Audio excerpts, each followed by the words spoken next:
Buenos días a todos. Gracias por compartir esta teleclínica de hoy en una semana muy particular de turismo que seguramente vamos a recordar por mucho tiempo. La intención que tenemos en el día de hoy desde la clínica ginecológica en conjunto con el proyecto ECO es abordar aspectos relevantes de esta enfermedad, de la COVID-19, vinculada sobre todo con la atención de la embarazada en el segundo y tercer trimestre y la atención del nacimiento, tratando de traerlo a tierra lo máximo posible a nuestra realidad local. Para ello vamos a tener un primer abordaje de los conceptos o los sustentos fisiopatológicos de nuestras conductas. Vamos a hablar de los protocolos de atención del nacimiento, del parto y de la cesárea, y de atención del recién nacido, para posteriormente abrir el espacio para la discusión. Van a participar integrantes de la Facultad de Medicina, del Departamento de Neonatología del Hospital de la Mujer, de las clínicas ginecológicas, de infectología, así que en segunda instancia vamos a tener ese plano de discusión. Quiero darle ahora, antes de iniciar las exposiciones iniciales, la palabra al profesor Cohen. Gracias, Fernanda. Simplemente agradecerle a todo el equipo de la Clínica Ginecotológica, del Hospital Pereira Rosell, a todos los demás compañeros de las demás clínicas y departamentos que colaboran en el día de hoy. Como bien dijo Fernanda, estas semanas no la vamos a olvidar, esta semana de turismo, mucho menos. Conectarse en el día de hoy es realmente un esfuerzo muy grande, pero en este momento tenemos 287 participantes, o centros conectados, que muchas veces hay más de una persona. Así que el agradecimiento enorme para todos los que confían en ECO y crean y confíen en que ECO también va a seguir colaborando. De hecho, ya les anuncio que el día viernes, de 11 a 12:30, tenemos una clínica ECO para toda América Latina, a la cual están invitados a conectarse, por supuesto. Ya van a recibir la invitación de parte de nuestro equipo de ECO. Y gracias también a todos los compañeros de ECO que están trabajando realmente incansablemente para que estas clínicas extraordinarias se hagan realidad. Cuando quiera, Fernanda, es todo tuyo. Muchas gracias. Bien, buen día. Yo soy Verónica Fiol, soy ginecóloga de la Clínica Ginecológica A. Bien, como Fernanda decía, la idea hoy es abordar diferentes aspectos de la infección por COVID-19 y el embarazo. Nosotros vamos a hablar un poco del punto de vista clínico, primero algo de la fisiopatología de la infección y las características propias en el embarazo, y luego Fernanda va a presentar un poco los protocolos de atención en el trabajo durante el embarazo, trabajo de parto y cesárea, y finalmente Juan Pablo Josuele va a presentar un poco lo vinculado con la atención neonatal. Esta va a ser un poco la guía de nuestra presentación. Esto ustedes ya lo manejan, pero bueno, para recordar, esta es una infección por un nuevo beta coronavirus de ARN envuelto, se denomina SARS-CoV-2.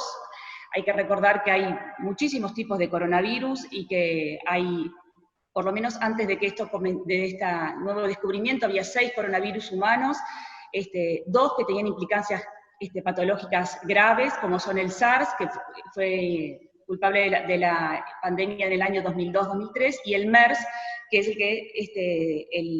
el virus vinculado con el Medio Oriente, que fue responsable de la epidemia en el año 2012. Ahora surge este séptimo coronavirus vinculado con infecciones graves en los humanos. Esto no es para saber, eso es simplemente el árbol filogenético de los diferentes tipos de virus. Lo que sí me parece importante destacar acá, que este es nuestro virus de este año, el SARS-CoV-2, que tiene una identidad del 79% genómica con el SARS-1, por lo tanto muchas de las cosas que nosotros vamos a hablar se hacen por extrapolación con este SARS-CoV-1, y vemos que la identidad vinculada con el MERS es bastante más diferente. Entonces, muchas de las cosas son parecidas y se hacen muchas veces por extrapolación con la infección por el SARS-1.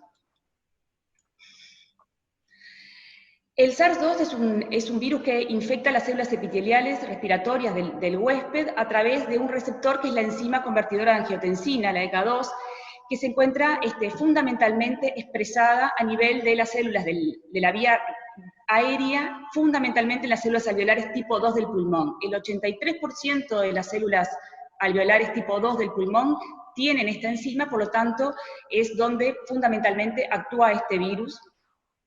Pero este receptor también está presente en vía aérea superior y también está presente en el tracto digestivo, incluida la mucosa de la cavidad oral. Entonces, los y las pacientes con COVID-19 van a tener manifestaciones tanto de vías respiratorias superiores como inferiores, así como manifestaciones de la vía digestiva, que es donde están incluidos estos receptores. El SARS-CoV-2 tiene una estructura de unión al receptor que es muy similar, como decíamos, al SARS-CoV-1, lo que sugiere que la infección por este virus podría tener una patogénesis similar a la infección por el COVID-1, por eso es que se hace tanta analogía. Si ustedes leen los trabajos que hay en la vuelta, siempre se intenta asemejar o comparar con la infección por el SARS. Y específicamente lo que tiene que ver con el manejo en el embarazo y el riesgo, por ejemplo, de algo tan importante como es la transmisión vertical, el riesgo de la infección fetal y de la transmisión vertical en el SARS-1 es muy baja, lo cual permite presumir que la infección por SARS-2 también sería baja la transmisión vertical. En este esquema lo que les muestro es el porcentaje de receptores de la angina convertidora de angiotensina que están fundamentalmente el nivel de las células del tracto respiratorio bajo, pero que también existen en el nivel del tracto respiratorio alto, pero que la afinidad por esta afinidad es mucho mayor del SARS-2 que del SARS-1. El SARS-2 es 10 veces más afín a los receptores que el SARS-1. Esto nos permite plantear que pueda tener mucho mayor poder de contagio, ¿sí? Que es una cosa que estamos viendo, que el SARS-2 realmente es mucho más contagioso de lo que lo fue el SARS-1, y eso seguramente porque tiene mucha más expresión en la vía respiratoria alta y porque tiene más expresión a nivel de la mucosa de la cavidad oral. ¿Cómo es la infección? ¿Qué sabemos de la fisiopatología de la infección por COVID-19? Sabemos que la infección evoluciona en 3 fases, la enfermedad más que la infección. La primera fase es la fase 1 de inicio de la infección, y es donde hay mayor carga viral circulante. Los infectólogos quizás me puedan corregir después de la presentación, pero esta es la fase que va del día 1 al día 7. En estos casos, la PCR puede ser positiva nasofaringe, no se requiere una muestra de PCR de la vía aérea baja, alcanza con la PCR nasofaringe, y los anticuerpos en general van a ser negativos. Esta es la primera fase donde, entonces, la carga viral es mayor. La segunda fase o fase pulmonar va del día 7 al día 10 o al día 15, y es la que se denomina fase de neumonía. En estas pueden empezar a aparecer imágenes sugestivas tanto en la placa como fundamentalmente en la tomografía de tórax, y la PCR se mantiene positiva, pero fundamentalmente en la vía aérea baja. También a nivel de las heces, y empieza a aparecer la serología positiva, tanto de IgM como de IgG. Y finalmente, la fase 3, o la fase hiperinflamatoria, es a partir del día 10 al día 15, del día 10-15 en adelante. Esto se da sobre todo en los casos más graves. Muchas veces las enfermedades por COVID terminan en la fase 2. La fase hiperinflamatoria se ve en los casos graves, se ve en los pacientes que puedan tener comorbilidades, en los mayores de 65 años, y tienen varias explicaciones fisiopatológicas. Una tiene que ver con la falta de activación del interferón, y por eso muchas veces se plantea esto como un tratamiento eventual. Acá tenemos otro esquema que me parece muy claro, es un esquema que ustedes seguramente conozcan, que nos permite plantear cómo es el esquema fisiopatogénico de la infección de la enfermedad por COVID-19, y vemos que la primera etapa es la etapa de respuesta viral, que es el estadio 1, donde tenemos mayor carga viral. Luego tenemos la fase 2, estadio pulmonar o fase de neumonía, donde la carga viral va disminuyendo, y finalmente la fase 3, que es la fase de hiperrespuesta inflamatoria, donde podemos no tener tanto virus circulante, pero el daño fundamentalmente está vinculado con lo inflamatorio, ¿sí? En estos casos ya el daño que tenemos a nivel pulmonar y a nivel sistémico está vinculado por la respuesta inmune propia del huésped o del enfermo. ¿Qué etapas tenemos en desde el punto de vista clínico? La etapa inicial de la fase de respuesta viral es la etapa más característica de inicio, ¿no? La fiebre, la tos seca, la diarrea, las alteraciones del gusto, las alteraciones del olfato, que ahora se sabe que pueden ser una manifestación de la infección por el virus. Desde el punto de vista paraclínico, puede cursar con una leucocitosis o con una linfopenia, hay aumento de la PCR, del tiempo de protrombina, de los dímeros y la de LDH. Esto es interesante porque muchas de estas cosas vinculadas con el embarazo están aumentadas de por sí por el estado fisiológico del embarazo y muchas veces puede generar también dificultades para el diagnóstico y valorar la gravedad de la enfermedad. En la segunda etapa es cuando puede aparecer la disnea, cuando hay hipoxemia, cuando baja la saturación, y empiezan a aparecer las imágenes pulmonares tanto a nivel de la placa o de la tomografía de tórax. Y la última etapa es la etapa del distrés respiratorio, de la sepsis, del shock, y empiezan a haber elevación de marcadores inflamatorios, como por ejemplo la LDH, la ferritina, la interleuquina 6, el aumento de la troponina.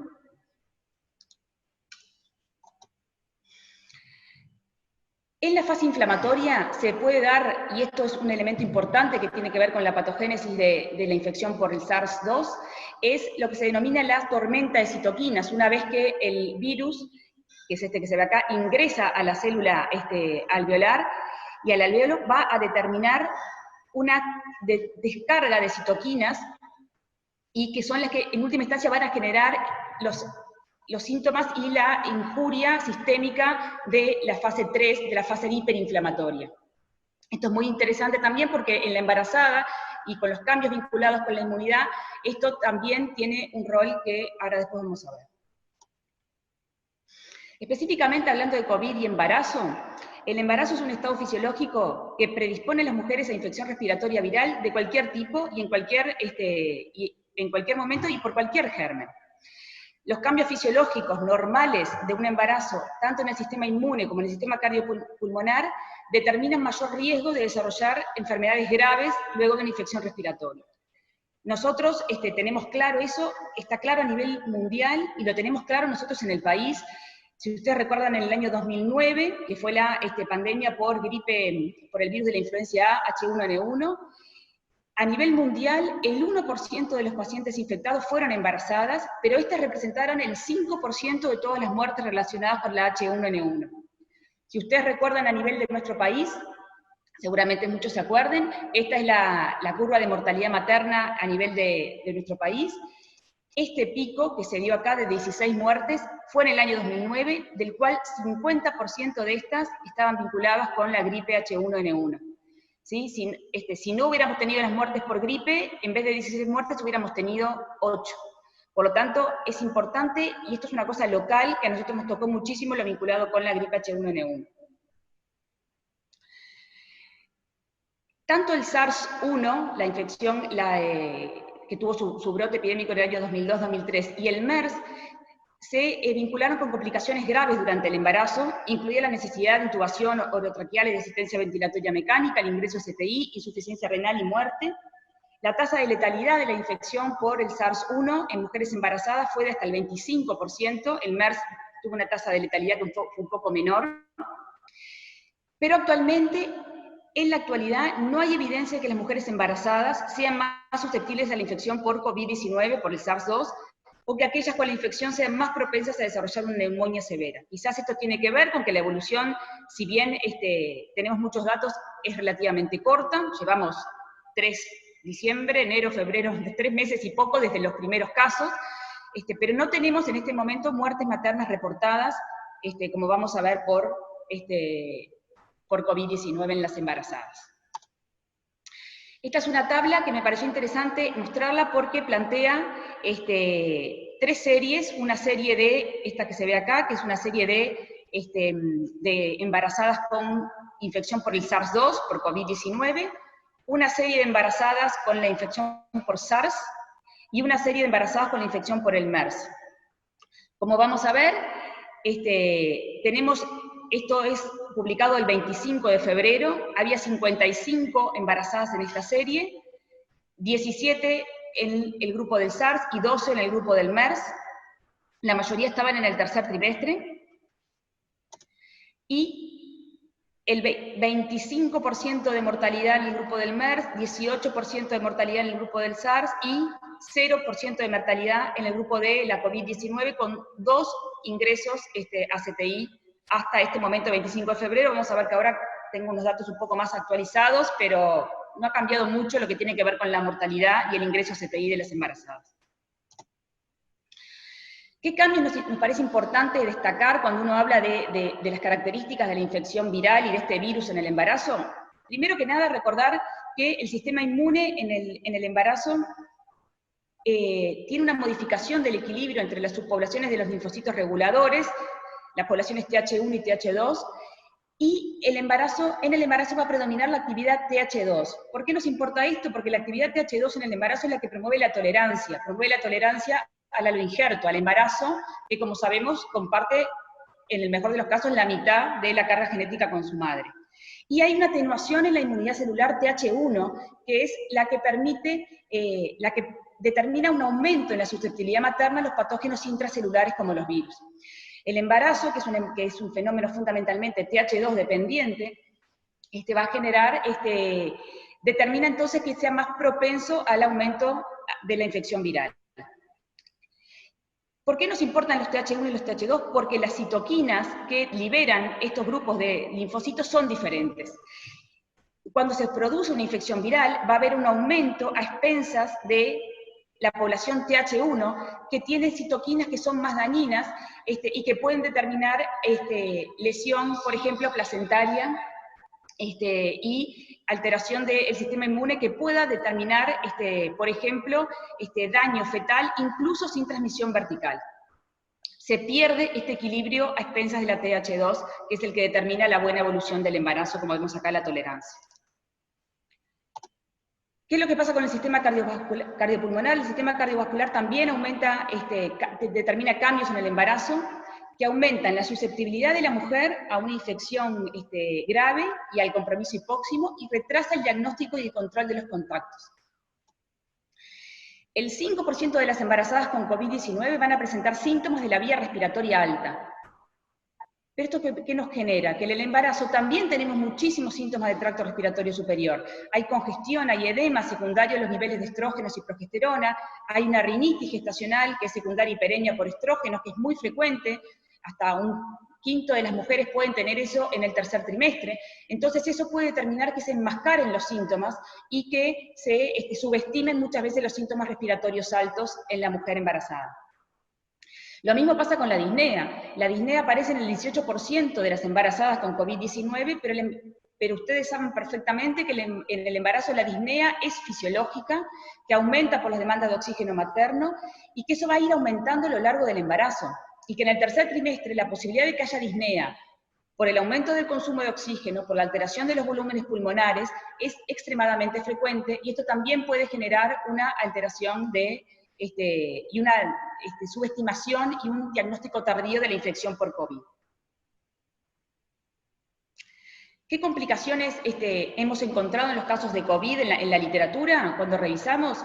Lo que sí queda claro es que la enorme mayoría de las mujeres diagnosticadas están en el tercer trimestre, la enorme mayoría, hay 2 o 3 casos en el segundo trimestre.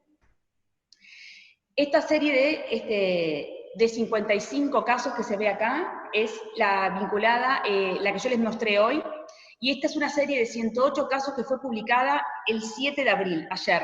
Solamente pude acceder al abstract, no hemos podido acceder al completo, pero tiene la mayor números. Por supuesto que estos 55 casos están incluidos en los 108 casos de acá al lado. Estos fueron los síntomas de estos casos: 84% tenían fiebre, 28% tos, 18% disnea, 76% neumonía, 0% de mortalidad y 2% de necesidad de asistencia ventilatoria mecánica. Perdón. Y la serie esta, publicada ayer, se encuentran estos 108 casos, que como yo les dije incluye estos 55, 68% con fiebre, 34% con tos, hay un 91% de cesárea, que los autores plantean que esté vinculada no específicamente por causas obstétricas, 3 ingresos a CTI y 0% de mortalidad materna. Como vemos, hasta los datos publicados ayer, la mortalidad materna es 0, pero si uno hace una búsqueda en Google nada más, aparecen 2 casos de muerte materna vinculados con COVID, una el 29 de marzo en España y una el 5 de abril en Brasil. No tenemos evidencia de que estos casos estén reportados, pero no nos debería llamar la atención que empiecen a haber embarazadas más graves con COVID-19. A nivel fetal, las complicaciones están vinculadas con similares a las infecciones virales generales, graves, aborto espontáneo, restricción del crecimiento y parto prematuro, y las vinculadas con la fiebre, si bien en este caso los riesgos vinculados con la fiebre son un poco contradictorios en la literatura. El compromiso respiratorio prolongado aumenta el riesgo de restricción del crecimiento por la hipoxia materna y la liberación de vasoconstrictores, como ya vimos. Esto puede determinar hipoperfusión placentaria e hipoxia intraparto, y si bien esto es un riesgo teórico, es una de las cosas que nos permite plantear la importancia del monitoreo electrónico en las mujeres que están en trabajo de parto y la importancia del control ecográfico luego de la recuperación materna. Tanto la FIGO como la Sociedad Canadiense como el Colegio Americano plantean la monitorización intraparto continua en mujeres con COVID positivas. El tema de la transmisión vertical es un tema interesante. El riesgo de transmisión vertical debería ser similar al observado en el SARS, porque el receptor se expresa ampliamente en la placenta, pero sin embargo no hay casos confirmados de transmisión vertical en las mujeres infectadas por COVID-19. No se ha aislado el virus ni en el líquido amniótico, ni en la sangre de cordón, ni en la leche materna, ni en los hisopados que se han hecho en los recién nacidos de madres infectadas. Hay 2 muertes de recién nacidos de madres infectadas, hay 2 recién nacidos, infectados de madres que dieron positivas, pero que se plantea que haya sido infección posterior, y hay 1 muerte a las 6 semanas de vida, que también se plantea que haya sido por infección postnatal. Igual después Juan Pablo nos va a hablar un poco de eso, de las muertes. Y tenemos pocos datos de lo que pasa con la infección cuando se adquiere en el primer trimestre, porque como vimos, la mayoría de los casos están vinculados con el tercer trimestre. Entonces, si bien la evidencia existente no respalda la transmisión vertical, es decir, no respalda el pasaje del virus al feto y al líquido amniótico, eso no evita ni descarta que haya afectación fetal, porque la infección y la inflamación materna que ocurren en respuesta al COVID pueden afectar el desarrollo del feto e incluso su vida postnatal. Es decir, la viremia materna, aún en ausencia de pasaje transplacentario, puede determinar que el feto también pueda ser afectado por la respuesta materna y placentaria a la infección. Se han visto que las placentas pueden tener algún hallazgo, pero que son inespecíficos, vinculados con la infección. Y esto es interesante, esta es la respuesta placentaria a la inflamación y a la presencia del virus a nivel placentario. La inmunidad placentaria evita la infección viral, evita el pasaje del feto, pero determina una cascada de interleuquinas que generan lo que se denomina el síndrome de respuesta inflamatoria fetal. ¿Esto qué quiere decir? Que es una condición en la que aún en ausencia de microorganismos cultivables, es decir, en ausencia del virus en líquido amniótico o en sangre de cordón, la infección placentaria determina que los neonatos presentan niveles altos de citoquinas inflamatorias circulantes que pueden determinar afectación como ventriculomegalia, hemorragia, y pueden determinar riesgo fetal incluso en ausencia de la infección vertical. Por lo tanto, no nos tenemos que quedar tan tranquilos de que esto no hay transmisión vertical, porque la infección, y sobre todo en los casos de la respuesta hiperinflamatoria, si se acuerdan, la tercera fase de la enfermedad, puede generar alteración fetal. Esto también puede determinar lesiones en el sistema nervioso, alteraciones morfológicas y alteraciones a largo plazo. En suma, para terminar esta parte, recordar que este nuevo betacoronavirus SARS-2 es similar en un 79% al SARS-1, por lo tanto algunas cosas podemos extrapolar de la experiencia previa. Tiene mayor afinidad que el SARS-1 por el receptor de la enzima convertidora, por lo tanto tiene mayor posibilidad de contagio. Los cambios en el sistema inmune y cardiorrespiratorio favorecen la infección viral y enmascaran los síntomas, lo cual puede llevar a un diagnóstico tardío en el embarazo. Estas son las manifestaciones maternas más frecuentes. Hay 0% de mortalidad materna reportada al momento, y si bien no hay reportes de transmisión vertical, esto no descarta la afectación fetal. Gracias, Verónica. Pretendíamos tener una primera parte abordando fundamentalmente la fisiopatología de la infección en la embarazada, con las cosas que conocemos del embarazo en particular, pero también de otras infecciones a virus similares, ya que la evaluación de este virus en particular todos sabemos que es de muy corta duración. A continuación lo que vamos a hacer es tratar de traer a la implementación práctica estos fundamentos teóricos. ¿Qué paraclínica tenemos que solicitar? ¿Cómo evaluar a la mujer embarazada, sobre todo del segundo y del tercer trimestre? Y qué conducta deberíamos tener, o es recomendable al día de hoy, diríamos, con la atención del nacimiento. Entonces, ¿qué es lo que ha fundamentado los contenidos de esta presentación del día de hoy? Conocer la fisiopatología de la enfermedad es fundamental, porque si no, no podremos interpretar la evolución y saber qué solicitar y sobre todo cómo interpretarlo en la embarazada, teniendo en cuenta los cambios fisiológicos y a los que se suman los cambios patológicos provocados por la infección. Tenemos que saber las posibilidades de afectación del embarazo ciertas. Es verdad que las series que se han publicado hasta el momento nos muestran resultados que son muy auspiciosos, pero tenemos que ser realistas en cuanto a que la evaluación en el tiempo es demasiado acotada y en el número de mujeres que han sido afectadas es demasiado acotada. Por lo tanto, fundamentar nuestra conducta obstétrica y fundamentar y poder interpretar los estudios obstétricos es relevante. Las conductas en el nacimiento es una situación absolutamente dinámica. Los neonatólogos acá pasaron de una pauta un día a una pauta el día siguiente, y quizás la semana que viene la cambiemos, y nosotros también estamos viendo en la práctica, con mujeres sospechosas, qué nos va a suceder con la asistencia del nacimiento. Y finalmente, la protección personal. Es relevante para los médicos, para todos los profesionales que asistimos en estos casos, fundamental conocer cómo utilizarlos, pero fundamental también conocer cuáles son las dificultades logísticas del acceso y de su utilización. Para el abordaje y para la implementación de las pautas de atención en el Pereira Rosell, que es una de las principales maternidades del país, y por eso voy a traer estos protocolos a la presentación, abordamos y analizamos todo lo probable o lo que accedimos en cuanto a guías, recomendaciones de todas las principales organizaciones de referencia, y sobre todo de países que ya han tenido la experiencia del abordaje de mujeres embarazadas con la enfermedad COVID-19. Para esto me parecía importante tener esta reflexión, hablar sobre qué es lo que consideramos el ejercicio de la medicina basada en la evidencia. La medicina basada en la evidencia, su ejercicio, depende de tres pilares fundamentales, y es lo que decimos siempre: de la evidencia que existe actualmente, de la experiencia de los profesionales que abordan los casos en particular, y de las preferencias y las creencias de los pacientes.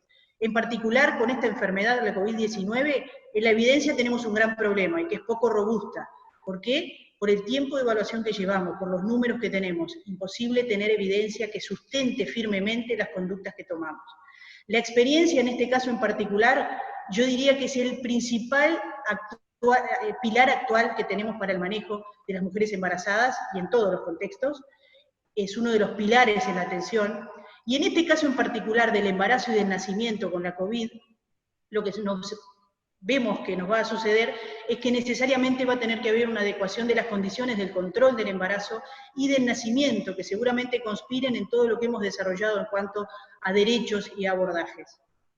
En este caso en particular también yo quise agregar que al ejercicio basado en la evidencia se agrega un cuarto pilar fundamental, y que definitivamente se involucra en todo el proceso asistencial y nuestras resoluciones, que es las medidas de protección. Es un actor protagónico en la atención actual que no podemos dejar de involucrar en las definiciones y en las conductas, en este caso las conductas obstétricas. Entonces, lo que analizamos es que se impone implementar pautas claras de manejo y adoptar la atención a las recomendaciones de protección y a los recursos sanitarios. Y acá lo que puse es esto: subrayar que tenemos que seguir las recomendaciones de protección y adecuarnos a los recursos sanitarios disponibles para tomar nuestras conductas obstétricas. Y en nuestro país, donde los recursos a veces sucede que nunca los evaluamos firmemente, los que ejercemos en directo, operativamente, como meter el dedo en el ventilador, hablar de que tenemos que tener en cuenta los recursos y la protección. Les quiero mostrar en primera instancia el flujograma de atención que se desarrolló en la puerta de la maternidad del Hospital Pereira Rosell para el abordaje de la mujer embarazada que llega con un caso sospechoso o confirmado. En este caso en particular, con los síntomas sospechosos de fiebre de mayor o igual a 38 grados, acompañado de alguno de los síntomas sugestivos de la COVID, en ese caso es catalogada como sospechosa, o en un caso diferente podría ser una paciente que viene ya con la confirmación. Al momento de la consulta en el servicio de maternidad, se evalúan desde el punto de vista médico general y obviamente desde el punto de vista obstétrico. Las condiciones médicas de la paciente son las que nos delimitan la clasificación de los casos en particular, en leves, moderados o severos, de acuerdo a la sintomatología clínica, de acuerdo a los factores de riesgo que tenga esa mujer embarazada, y de acuerdo en cada caso definido en particular a los resultados de los exámenes paraclínicos que hemos definido pautar para el Hospital de la Mujer. Y también definiremos la situación obstétrica. No olvidemos que en ginecología y obstetricia la particularidad es que vamos a seguir recibiendo mujeres en proceso de nacimiento y de parto, que pueden concomitantemente presentar la enfermedad, pero que sea la razón fundamental por la llegada a la maternidad. Esto es solamente a manera de mostrarles en este momento cómo tenemos pautado el ingreso y cómo asignadas a la zona de maternidad en particular. Cada servicio asistencial en particular tiene que definir cuál es el proceso asistencial que siguen las mujeres embarazadas para llegar a las zonas de ingreso, de internación, de observación o de ingreso para el nacimiento, vías, rutas claramente definidas y pautas de atención locales claramente definidas. Para ello nosotros desarrollamos protocolos de atención de la mujer embarazada con consideraciones generales, protocolos de seguimiento en aquellas mujeres cursando el segundo y tercer trimestre que requieran internación por alguna patología o por su propia enfermedad COVID, y protocolos de atención del nacimiento, del parto y de la cesárea. Les voy a mostrar los principales lineamientos que tenemos en cuenta en cuanto a la evaluación de la severidad. Para evaluar la severidad, uno de los factores determinantes en los antecedentes de la mujer embarazada que analizamos son los factores de riesgo que presentan, nos cambia la conducta más allá de que pueda tener en este momento una COVID no complicada. Los antecedentes de patologías pulmonares, y si en este momento estamos frente a una mujer embarazada con afectación pulmonar, con insuficiencia respiratoria, con toque obviamente de la conciencia, o con elementos de deshidratación. Debemos tener especial hincapié en valorar el metabolismo hidrolítico de la paciente embarazada, control de la presión arterial, las mucosas, porque la deshidratación puede ser un elemento de severidad de la enfermedad. Y en cuanto a la valoración paraclínica, valorar por parénquimas, de acuerdo a lo que decía Verónica, de acuerdo a las reflexiones que hemos tenido de la fisiopatología. Es decir, que la evaluación paraclínica tendrá que evaluar la respuesta inflamatoria, que como vimos es uno de los principales factores determinantes de la evolución de la COVID, y en esa respuesta inflamatoria tener en cuenta que la linfopenia es un elemento que nos habla de mal pronóstico, puede haber aumento de la ferritina, aumento de la PCR que se ve en forma más precoz. Valorar obviamente el polo pulmonar, clínicamente la disnea, la frecuencia respiratoria. Solo los obstetras sabemos evaluar realmente cuando existe dificultad respiratoria en una mujer embarazada del tercer trimestre, y considerar la evaluación de la saturación de oxígeno, de ser necesario la gasometría y de ser necesario las imágenes a nivel pulmonar, porque cambia el estadio de la enfermedad. Valorar la coagulopatía que puede haber por consumo, valorar el funcional hepático, el aumento de la LDH teniendo en cuenta las modificaciones fisiológicas de la embarazada, tener en cuenta que la creatininemia, el aumento de la creatininemia es un elemento de mal pronóstico por modificaciones vasculares, a nivel cardiovascular en etapas tardías y graves de la enfermedad, y el polo placentario. Necesariamente hemos implementado la evaluación del crecimiento fetal y la evaluación con ecografía Doppler feto-placentaria, dada la afectación que se ha visto en histologías de placentas por infecciones por otros coronavirus, pero también cómo se empieza a ver el comportamiento en estos fetos con disminución de la velocidad de crecimiento. En cuanto a la clasificación de la gravedad de la enfermedad, la podemos clasificar en leve, moderado o severa, verde, amarillo y rojo, de acuerdo a estos estándares que hemos pautado en forma absolutamente arbitraria a la maternidad. La COVID leve, sin elementos de compromiso respiratorio, ni insuficiencia respiratoria, ni otras comorbilidades, y en el moderado existe diferentes gamas de severidad. Puede ser una mujer que tenga compromiso pulmonar sin insuficiencia respiratoria, puede ser una mujer con broncoespasmo pero sin elementos de insuficiencia respiratoria, pero también en el grupo de COVID moderado estamos incluyendo a mujeres embarazadas con comorbilidades, ya que sabemos que las diabetes con mal control, las asmáticas, las hipertensas crónicas, las enfermedades inmunodepresoras o tratamientos inmunodepresores pueden facilitar la evolución a la gravedad de la enfermedad. Y la COVID grave, que es la que todos conocemos. En cuanto al manejo anteparto de las mujeres con la enfermedad, con una COVID leve, en estos casos es sin compromiso pulmonar, sin insuficiencia respiratoria, los ingresos de estas mujeres dependerán de causas obstétricas, no de la enfermedad respiratoria que estamos evaluando.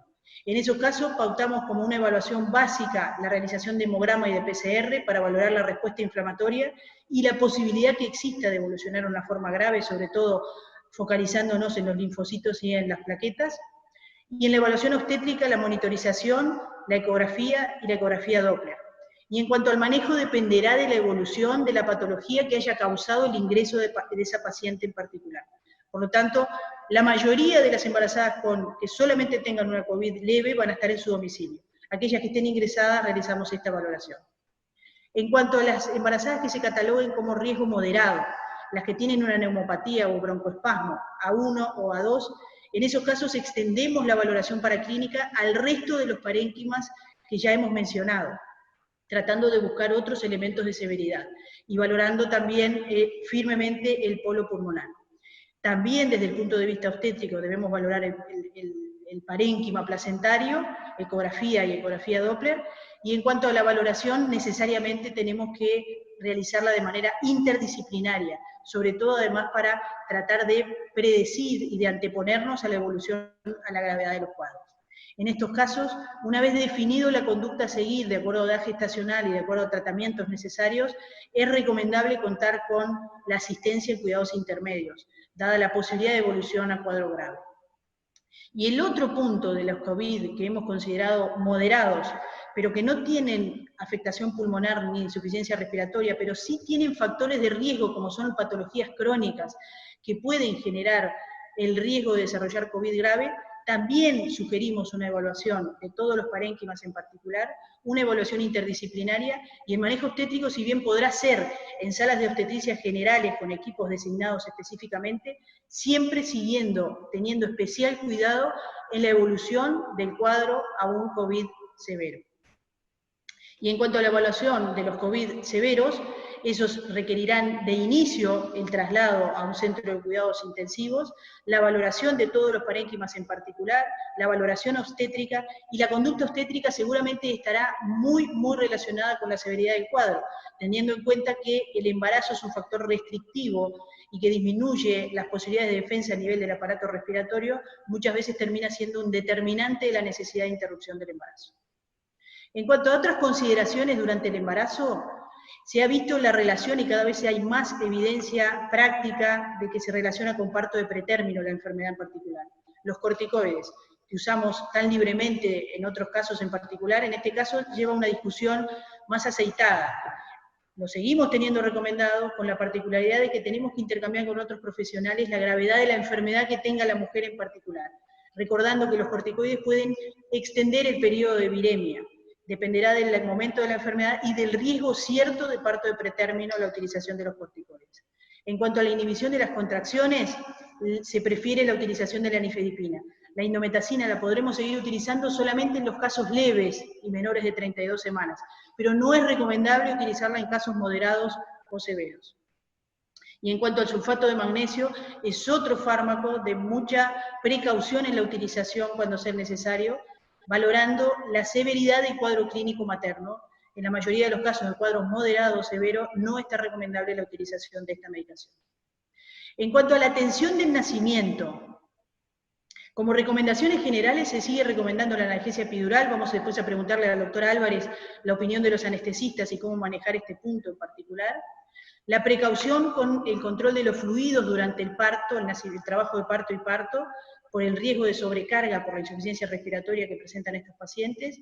De ser necesario la oxigenoterapia, utilizar cánulas nasales, no máscaras, y sobre la cánula nasal los tapabocas. Y en cuanto al control clínico durante el trabajo de parto, un seguimiento estricto de la temperatura, de la frecuencia respiratoria, de la saturación de oxígeno y de la frecuencia cardíaca en forma regular para detectar factores de riesgo.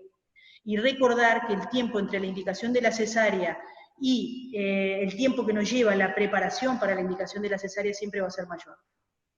En cuanto a la atención del nacimiento, también estratificamos a los casos en particular en 3 estadios, leve, moderado, severo, para adecuar la atención del nacimiento.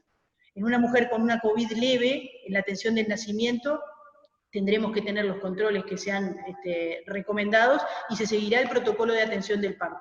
Y en todas las guías, en todos los lugares que ya han tenido experiencia, se recomienda la ampliación de la indicación de forceps, la acortación de los periodos expulsivos por la afectación respiratoria materna. Al igual, en los COVID moderados, de acuerdo a la clasificación, el seguimiento sobre todo de la saturación de oxígeno y de la tolerancia materna debe ser muy estricto, y se seguirán los protocolos de atención del nacimiento, teniendo también especial hincapié en muchas veces la necesidad del acortamiento, o muchas veces adelantar la indicación de una cesárea que no sería por causas obstétricas, pero sí sería por complicaciones respiratorias maternas. Y en cuanto al COVID severo, la indicación va a ser siempre la interrupción por la vía más expedita, ¿sí? De acuerdo a la situación obstétrica, la mayoría de las veces va a ser una cesárea. Como vimos de los números que mostró Verónica en un reporte en el día de ayer de 108 embarazadas con nacimiento, el 91% de los nacimientos fueron por cesárea. No podemos negar esa realidad. En cuanto a la atención del nacimiento por cesárea, ya terminando esta presentación, solamente comentarles algunas cosas que los ginecólogos tenemos que tener en cuenta. El traslado de la paciente, las medidas de seguridad, el ingreso a la sala de la paciente solamente con el anestesista y con la circulante hasta realizar el procedimiento anestésico, y posteriormente el ingreso del resto del equipo asistencial, y la salida, que también tiene que ser reglada, el ingreso del equipo neonatal, la atención del neonato dentro de la sala, con una salida absolutamente pautada, y la salida del equipo quirúrgico siguiendo las normas de bioseguridad que se recomiendan previo a la salida de la habitación. Finalmente, lo que uno lee en todas las recomendaciones teóricas de la asistencia del nacimiento en mujeres con COVID, todos decimos, la vía del parto dependerá de factores obstétricos y de la urgencia clínica. Es decir, que esta enfermedad en particular, la realidad sanitaria de la enfermedad, interpretaríamos que no modifica nuestras conductas obstétricas.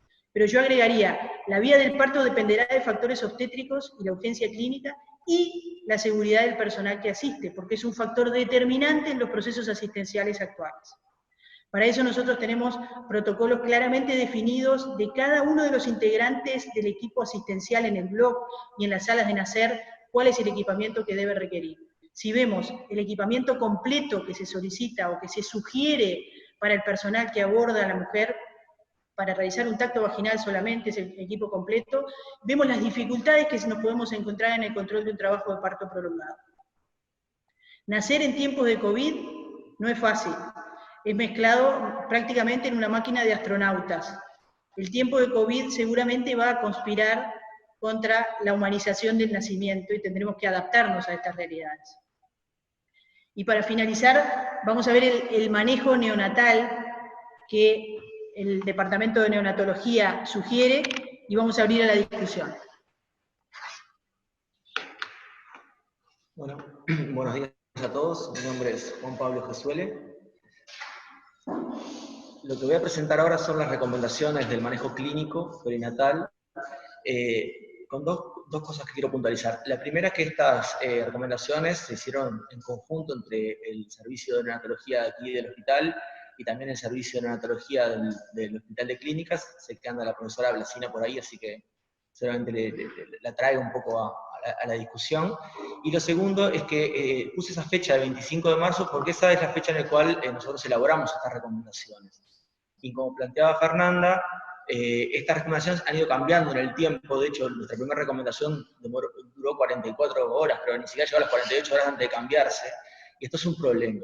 Imagínense si en adultos hay poca evidencia, si en obstetricia hay poca evidencia, en neonatos es cuando menor evidencia hay, y cada caso puntual que aparece en la prensa o que se publica genera una nueva movida de discusión.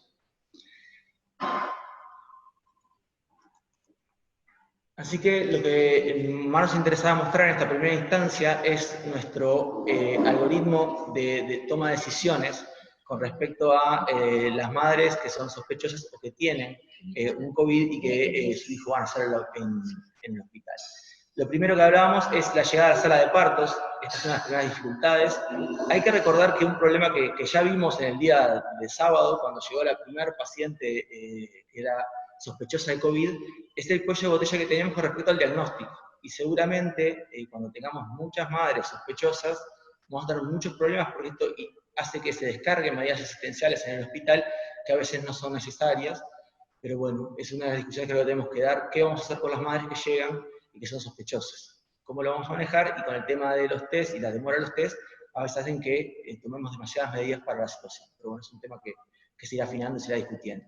Lo que está claro es que en la sala de partos tiene que participar el mínimo personal imprescindible, en esto un neonatólogo y una enfermera, que debe tener a la espera un tercer reanimador, en el caso de ser necesario, que esté fuera de la sala, listo para entrar si se requiere, pero por lo pronto utilizar el mínimo personal imprescindible, eso lo definimos de esa manera, cada institución tomará sus definiciones. Lo que es cierto es que el equipo de protección personal debe ser una de las normas en la atención de estos niños, de estas mujeres, y nosotros tenemos una dificultad porque cualquier parto, generalmente menos del 1%, puede llegar a requerir maniobras de resucitación, y eso hace que al aplicar ventilación a presión positiva o maniobras de intubación, pasemos a una situación en la cual es diferente y vamos a pasar a aerobolizar bastantes en el proceso de ventilación o de intubación. Y eso va a llevar a que tengamos que tomar algunas medidas particulares con respecto a la protección del equipo, a la necesidad de la protección del equipo, y seguramente también el lugar en donde se realice. Lo que está claro, o por lo menos las recomendaciones al día de hoy, es que la recepción se puede hacer en la sala en la cual se encuentra la madre, donde él sería a una distancia de 2 metros, pero si se requiere maniobra de resucitación, mucha gente plantea, y nosotros estamos en esa línea, de que estas se realicen por fuera de la sala, para evitar que todo el personal esté expuesto a las maniobras de aerolización. Lo que sí también es una discusión que tenemos que dar, y que nosotros lo recibimos de esta manera, es que se va a permitir la permanencia de una segunda persona al momento del nacimiento, cumpliendo el decreto, ya está el padre o el acompañante elegido por la madre, ahí tomaremos las medidas del caso. Y después esa persona también, para nosotros es importante, en el caso que el niño tenga que ingresar por salud materna, para que sea el cuidador de este niño. Para eso también necesitamos que esta persona esté testeada y sea un cuidador sano. Un punto también que nos generó bastante controversia es con respecto a la ligadura oportuna del cordón umbilical. Esto es algo que en Uruguay ha venido de una larga escuela, realizando de forma masiva y correctamente. Esto nos plantea una nueva hipótesis: ¿qué pasa en tiempo de coronavirus con respecto al cambio del cordón? Ya sabemos de memoria los beneficios que tiene el ligar de forma oportuna, cuanto más tardía mejor, el cordón umbilical, con sus beneficios a corto, mediano y largo plazo.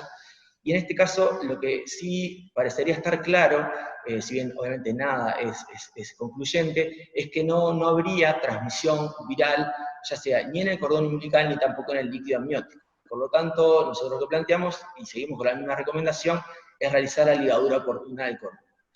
La dificultad que tenemos es con respecto a qué pasa en el contacto piel a piel. Sabemos que el virus puede estar en muchas superficies, de hecho, casos reportados de transmisión postnatal inmediata, ya sea en partos vaginales o en cesáreas, es qué pasa con el contacto piel a piel.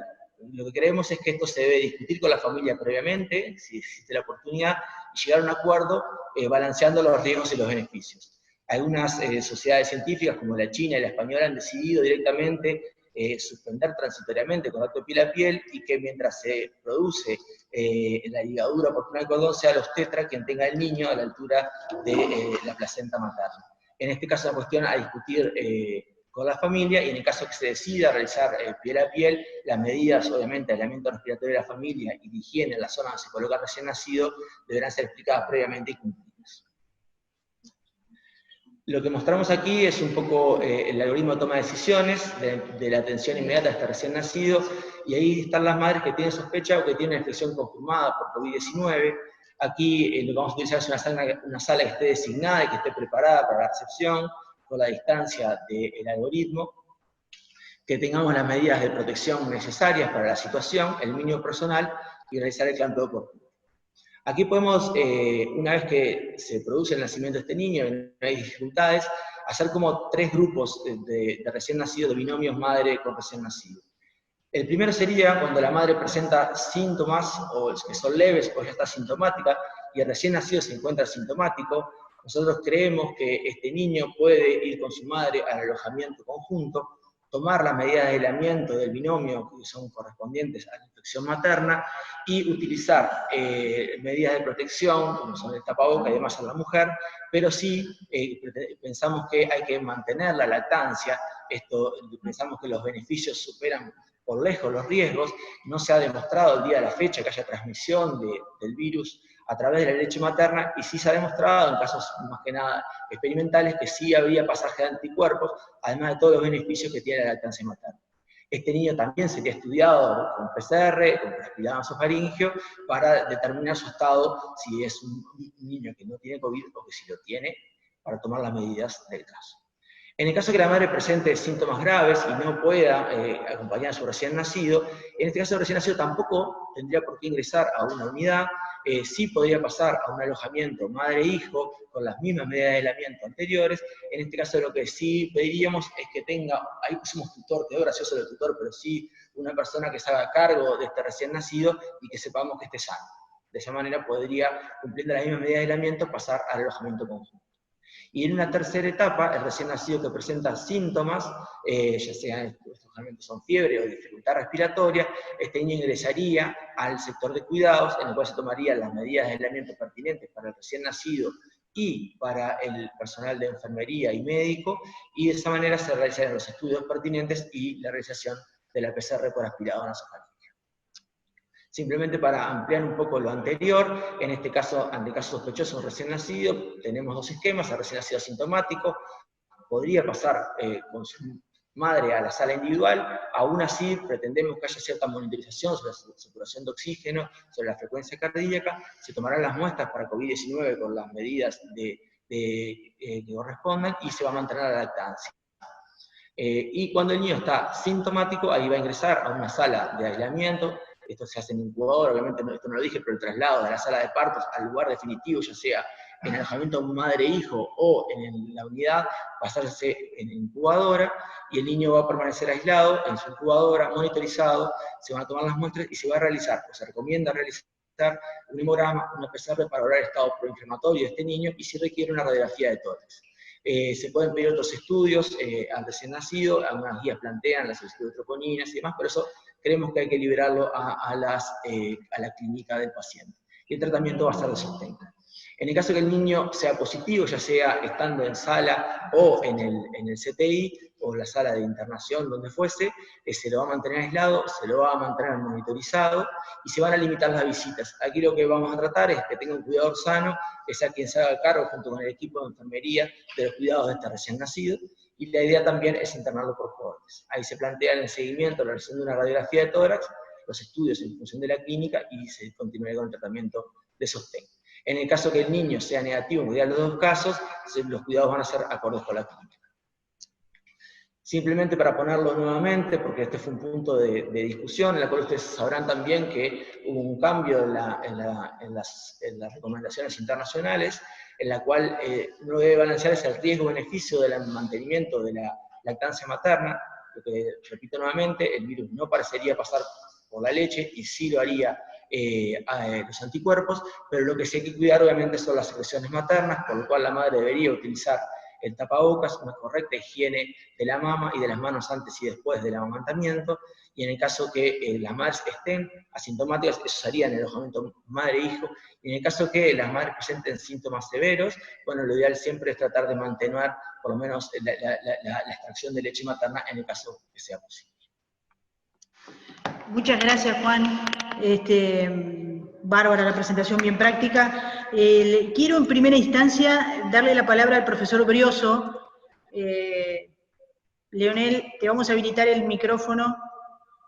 Sobre todo queríamos abordar el tema de lo discutible de nuestra conducta obstétrica o no, o la definición de una cesárea por falta de equipamiento. ¿Qué te parece?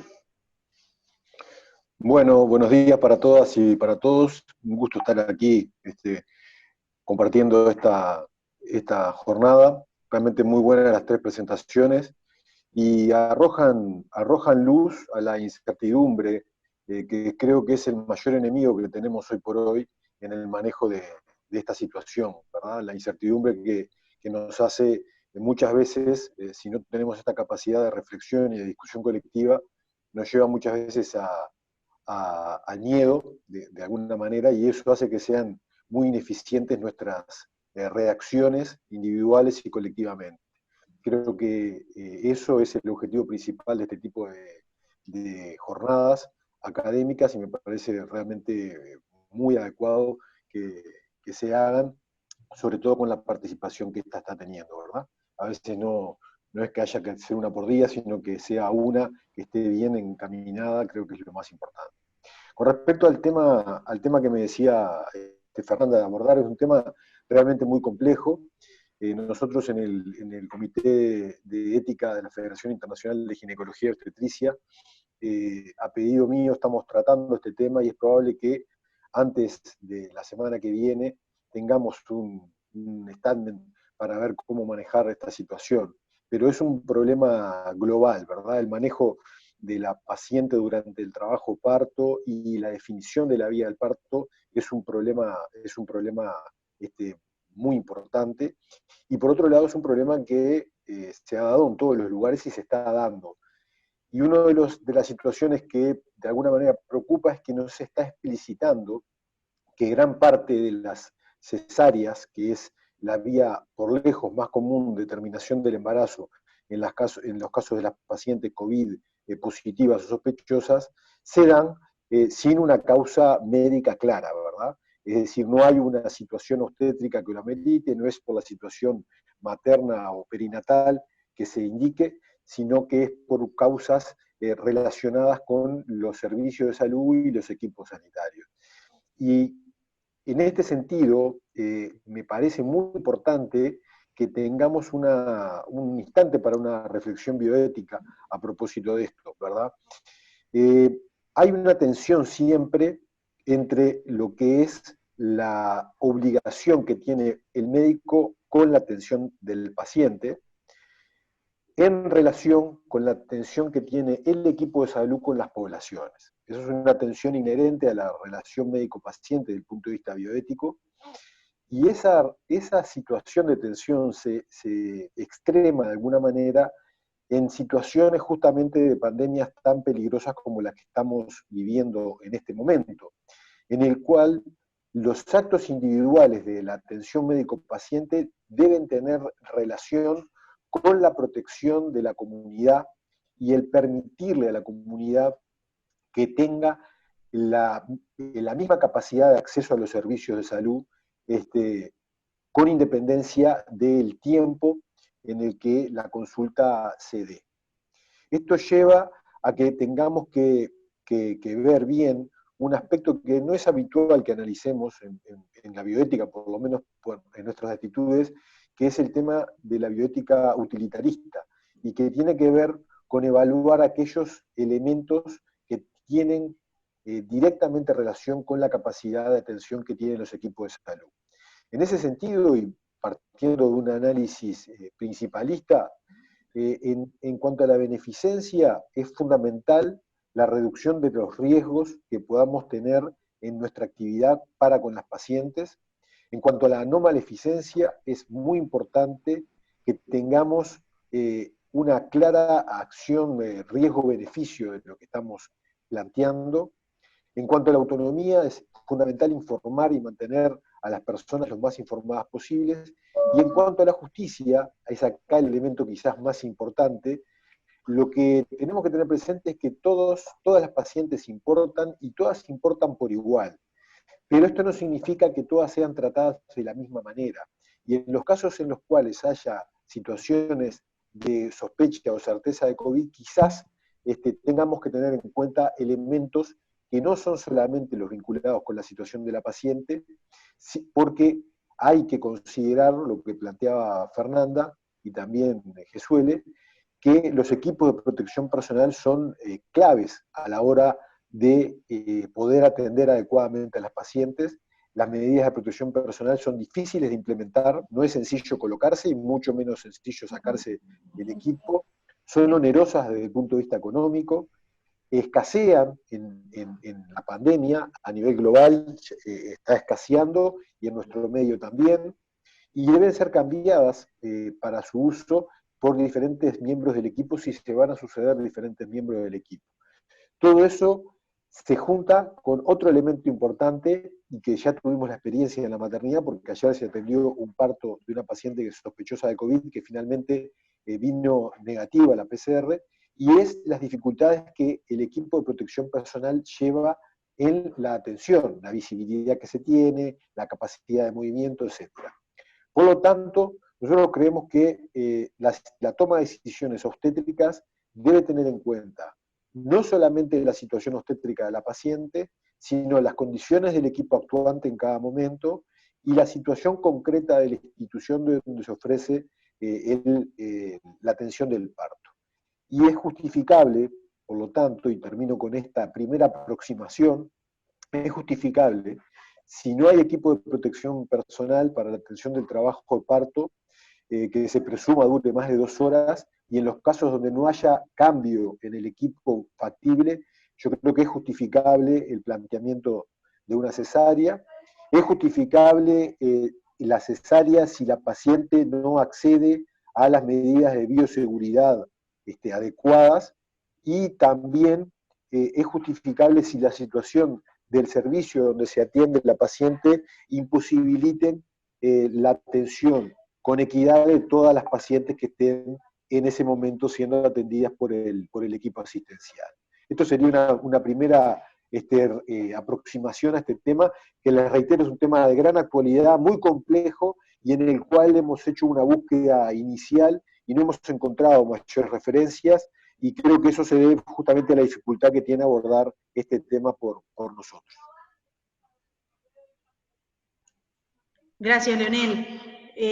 Ahora quiero darle la palabra a la profesora adjunta Mariana Guirado, de la Cátedra de Infectología. Mariana no es solo infectóloga, sino que es casi ginecóloga encargada de infecciones y sabe mucho de infecciones en el embarazo. Mariana.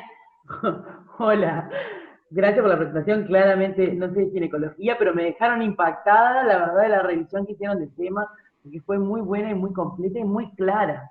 Así que primero que nada felicitarlos por el trabajo que hicieron y por la presentación del trabajo que hicieron, y también por la pauta que elaboraron para el manejo, que no es fácil, y ante todo, como bien se señaló, es muy dinámico y que tiene muchas áreas de incertidumbre, con escasa evidencia, con muy poca evolución de la misma, y con la necesidad de tomar decisiones en el momento actual, en este contexto de temores e incertidumbres que sin lugar a dudas generan dificultades. El equilibrio no es fácil, y además en lo que tiene que ver con las consecuencias, con las cosas que uno quiere tomar en cuenta a la altura del embarazo, uno debiera disponer de tiempo para ver las consecuencias a largo plazo, y como bien señalaban, tenemos datos de embarazadas de la segunda mitad. Prácticamente no existen datos de embarazadas expuestas a COVID en la primera mitad por un tema de tiempo. Con todas estas limitaciones, y también con las limitaciones que tienen que ver con el sistema de salud saturado y la falta de equipos de protección personal adecuados, en cantidad suficiente, hay que tomar muchas decisiones. Claramente concuerdo en que en lo que tiene que ver con la posibilidad de adquirir la infección, no parece que haya una diferencia en las embarazadas. La embarazada no parece más susceptible a la infección que la no embarazada, y aparentemente se daría en similares cantidad de casos y con similares características sintomáticas. Claro está, como señalaba muy bien Verónica, que existen dificultades en la interpretación, muchas veces, de la sintomatología o de la signología por síntomas propios del embarazo, o que pueden estar vinculados, como puede ser la disnea. Es bueno tener en cuenta siempre en este contexto que no cambia ni la saturometría ni la frecuencia respiratoria, que a veces pueden ser elementos útiles. En lo que tiene que ver con la severidad, todos tenemos el miedo vinculado a la gripe, y sin duda la del 2009 la vivimos muchos, y aumentó la gravedad y la mortalidad en las embarazadas. Y si uno mira en la historia más para atrás, las consecuencias de la embarazada y otras pandemias de gripe fueron tremendas. En la pandemia de gripe de principios del siglo, la mitad de las mujeres que murieron estaban embarazadas. Digo, para hacerse una idea de la magnitud de la importancia que tiene el embarazo en ciertas enfermedades respiratorias virales. Sin embargo, y por suerte, no parece ser el caso del COVID-19. Y digo parece porque es verdad que la serie más grande tiene 100 pacientes, 108 pacientes, son muy pocos los datos con los que contamos, pero los datos con los que contamos hasta ahora son bastante tranquilizadores respecto a que no parece que haya ni mayor severidad ni peor evolución clínica. Incluso las mujeres son menos afectadas que los hombres, y globalmente en las mujeres el COVID-19 parece tener menor gravedad que en el sexo masculino, con lo cual sería hasta cierto momento de alguna manera protector. Eso con lo que tiene que ver con la severidad del cuadro, así que esperemos que esto siga así, que no tengamos que ver una grabación en las pacientes embarazadas. Respecto a la transmisión vertical, que es otro tema que siempre preocupa, bueno, los datos que tenemos obviamente son parciales, porque son pocos, porque los datos que tenemos son de mujeres expuestas a COVID en la segunda mitad del embarazo exclusivamente. No hay casos documentados de transmisión vertical, hay neonatos en los que se describe la infección, el de menor edad creo que es de 30 horas, y en realidad no está documentada la transmisión vertical en estudios que han hisopado a los bebitos, tomado muestras de líquido amniótico, del cordón, de la placenta, e hisopado al recién nacido. Aún así, ninguno logra demostrar transmisión vertical. Hay un caso publicado con títulos de anticuerpos que plantea la transmisión vertical, pero yo creo que como caso único es muy débil para tenerlo en cuenta. De todos modos, la experiencia reciente del Zika nos ha dejado algunos temores y aprendizajes.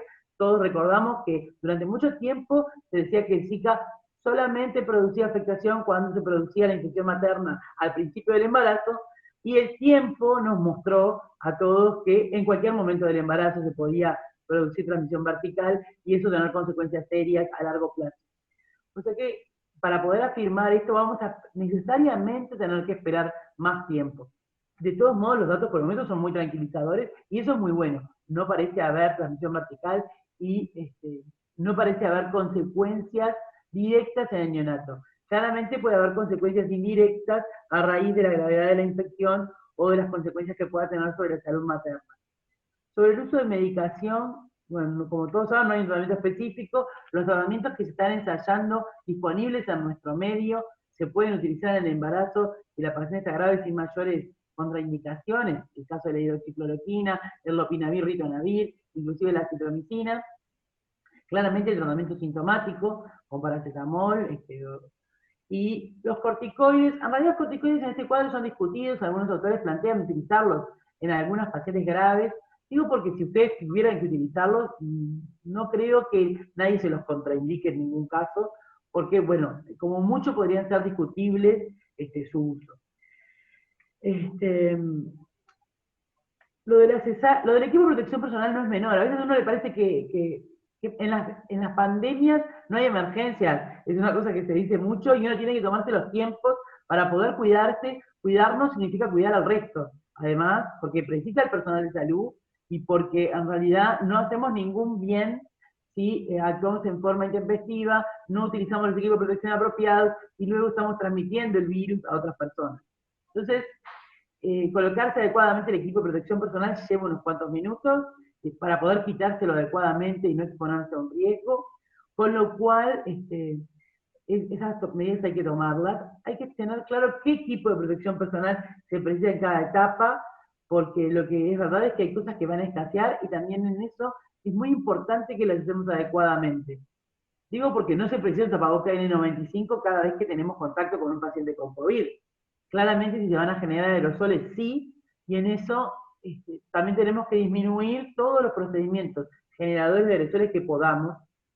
Y acá hay que tener especialmente prestar atención al flujo de oxígeno que usamos. Si nosotros ponemos cánula nasal y en vez de ponerle 2 litros a la cánula, le ponemos 6 litros, se producen aerosoles. Entonces hay lo mismo, que eso genera que la gente que está alrededor requeriría entonces o tapabocas 95, una habitación especial. Digo que hay que tratar de evitar el uso de cánula nasal de altos flujos, o altos flujos de oxígeno con la máscara que sobrepasan lo indicado. Y siempre hay que usar equipo de protección personal adecuado. Y eso es verdad que ha llevado probablemente también, porque el equipo de protección no es fácil de usar, genera dificultades en la dinámica, en la movilización, en el oído, si usas mameluco, en la visión, con las antiparras y la protección facial, en la movilidad que la persona tiene, y además no se toleran por largos periodos de tiempo. No podemos pretender que una persona esté vestida así 8 horas, porque no lo tolera en general. Se deshidrata, de hecho, o sea que en realidad hay que pensar muchas veces bien en cómo se va a asistir a la paciente en el proceso del nacimiento, que creo que no es menor y que es un problema importante que van a tener, sobre todo en la medida de que escaseen los equipos. En ese contexto creo que se ve ese aumento del número de cesáreas en otros países, y lo otro que no sé si ustedes han tenido opción de ver, lo que ha aumentado mucho en otros países es el nacimiento domiciliario, porque de esa manera también es cierto de que muchas madres han optado por este camino, pero también es cierto que en países donde tienen un acompañamiento capaz o una posibilidad distinta en otros aspectos que no sé si podemos contar en nuestro medio. No estoy recomendando el nacimiento domiciliario.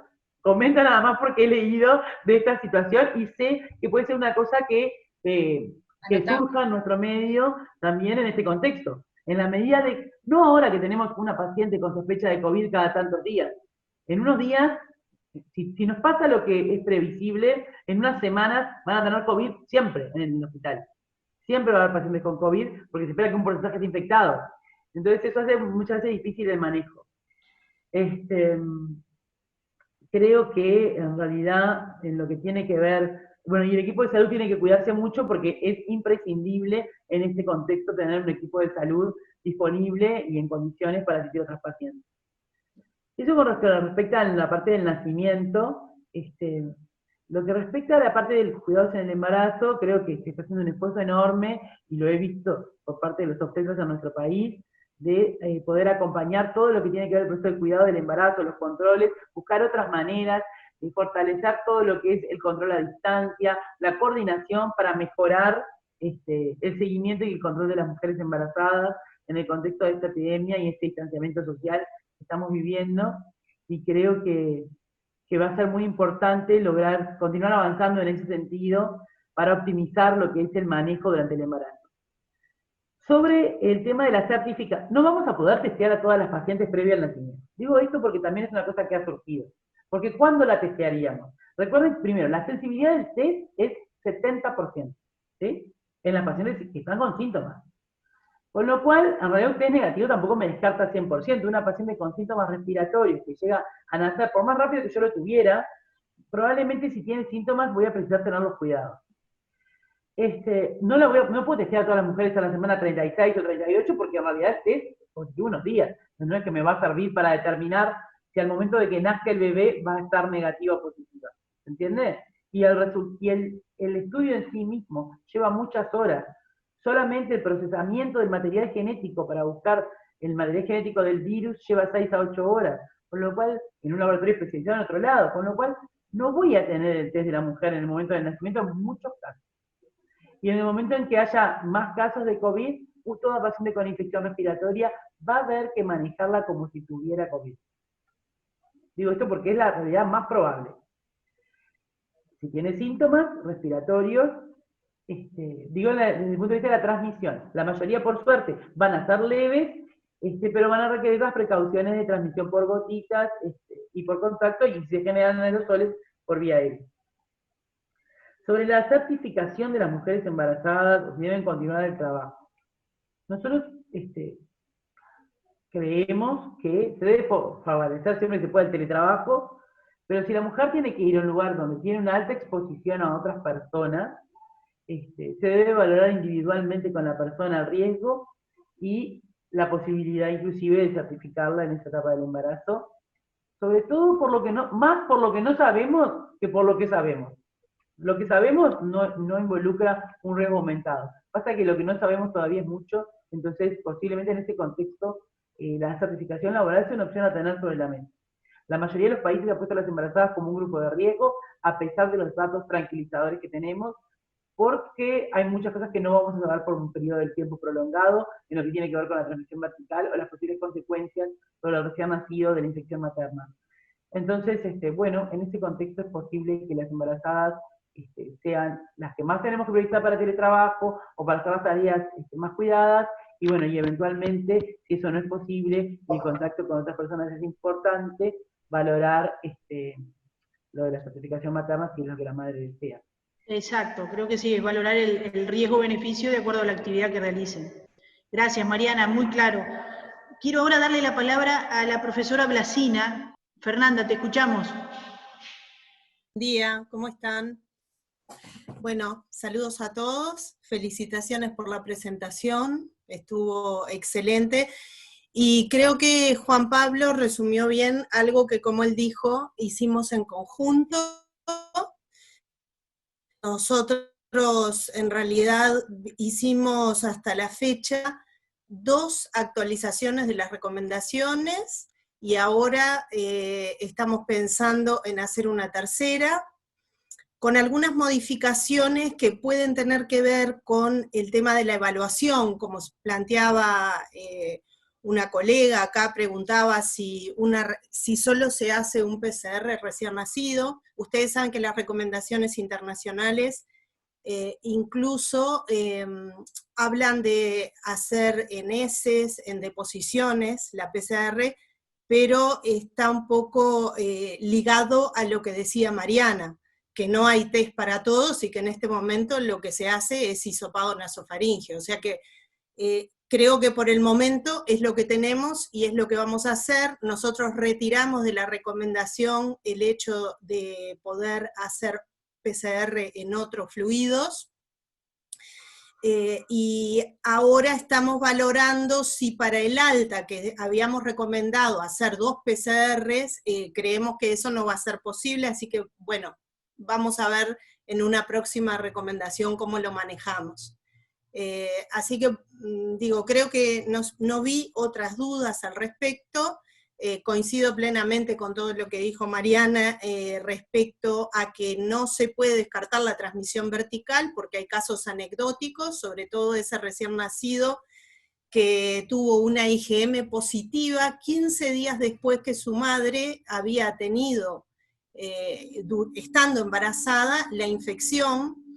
Creo que para señalar, ese es un caso interesante de tal vez un nacimiento de un niño que de alguna manera nace inmunizado. Pero que bueno, es un caso anecdótico por ahora. Así que creo que por ahora, no sé si hay algunas otras dudas. Gracias, Fernanda, clarísimo. Bueno, felicitaciones a todos. Ahora quisiera ver si está Carlos Álvarez. Carlos, que es el referente de anestesiología de la maternidad del Hospital Pereira Rosell. Carlos, tu punto de vista del manejo.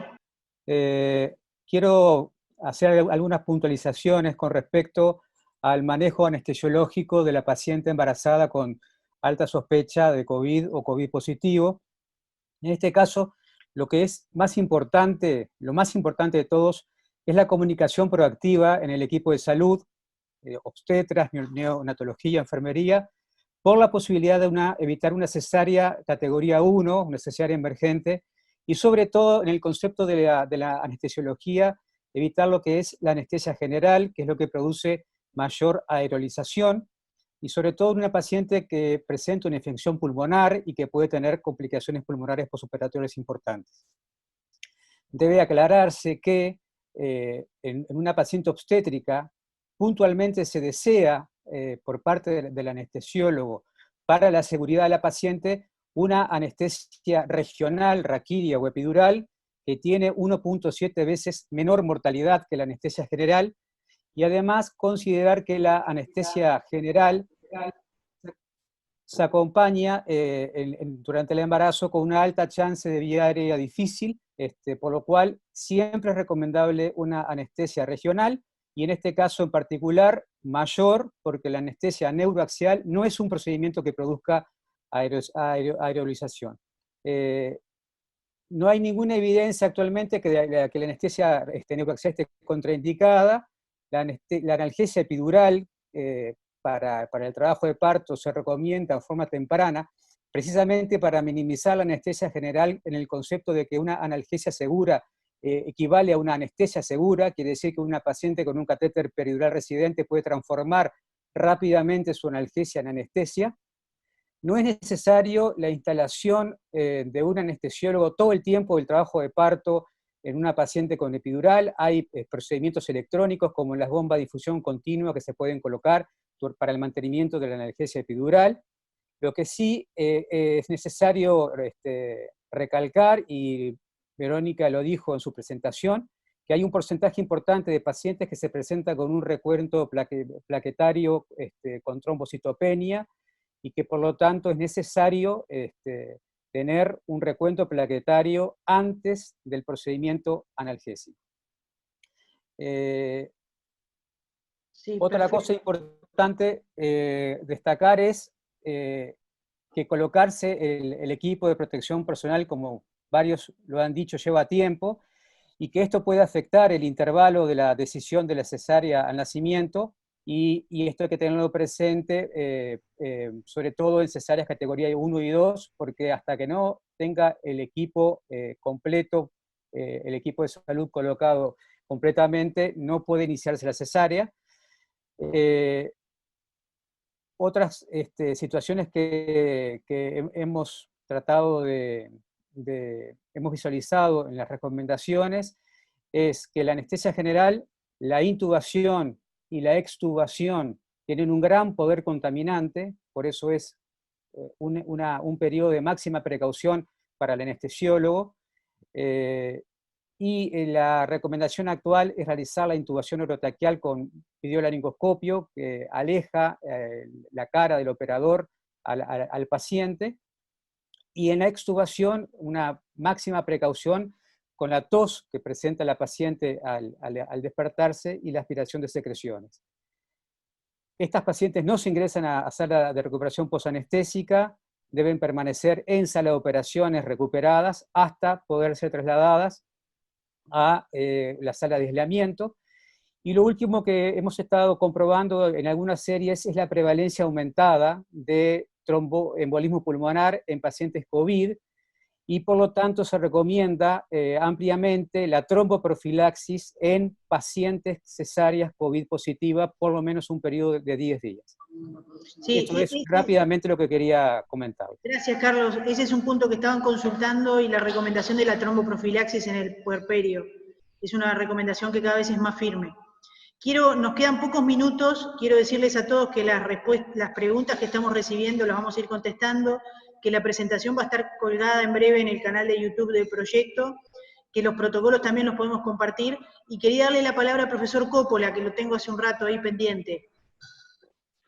Bueno, buenos días.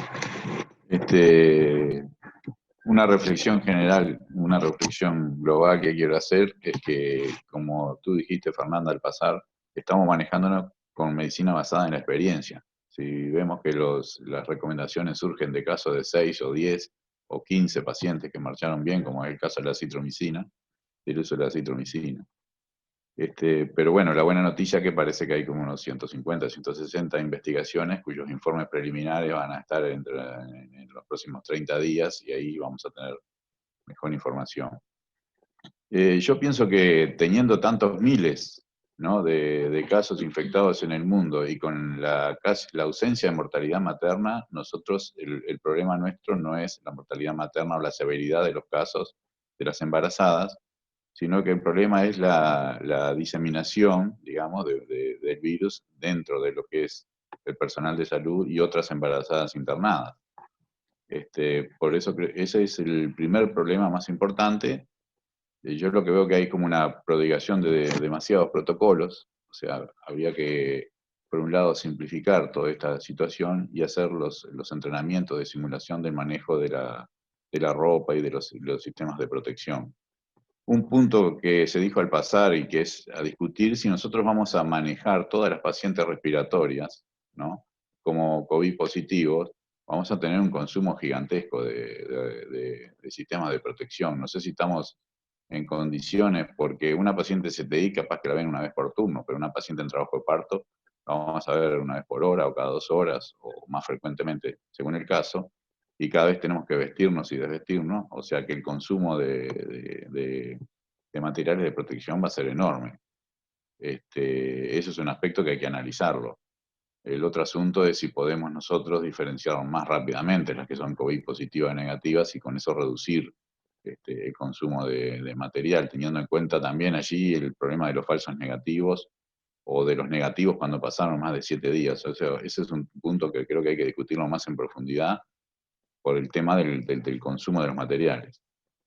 Y el último punto, que yo creo que no se tocó, pero que creo que es muy importante: nosotros no tenemos muertes por embarazadas por COVID, pero tenemos 10 muertes por año de embarazadas por otras patologías.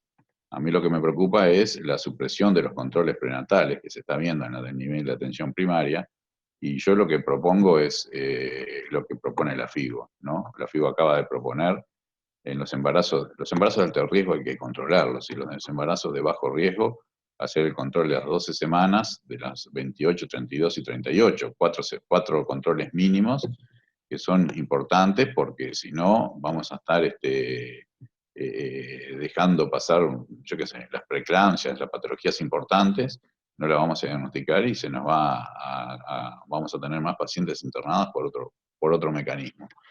Así que yo creo que hay que discutir, bueno, el tema del uso racional de los materiales intrahospitalarios y toda esa situación, y el uso de los controles prenatales. En el tema hospitalario no se mencionó y no está en los protocolos el descarte del material biológico peligroso, como es la placenta. No sé si, creo que no lo vi yo en los protocolos, pero hay que tener en cuenta que la placenta debe eliminarse como material biológico altamente peligroso. Bueno, Sí, por ahí. está incluido el rótulo de todo el material que se descarte, que se envíe también a estudio, y está también incluido la placenta. El instrumental que se utilice, el sumergirlo en agua que puede ser con hipoclorito, o con amonio, en fin, o con jabón, previo al envío a los centros de materiales.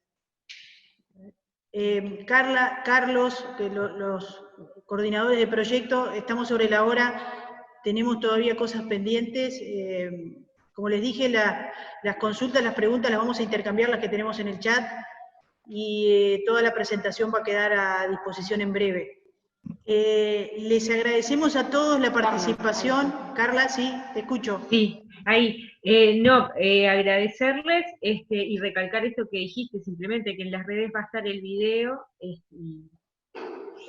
Muchas gracias a todos por participar. Gracias y disculpas por lo que queda pendiente.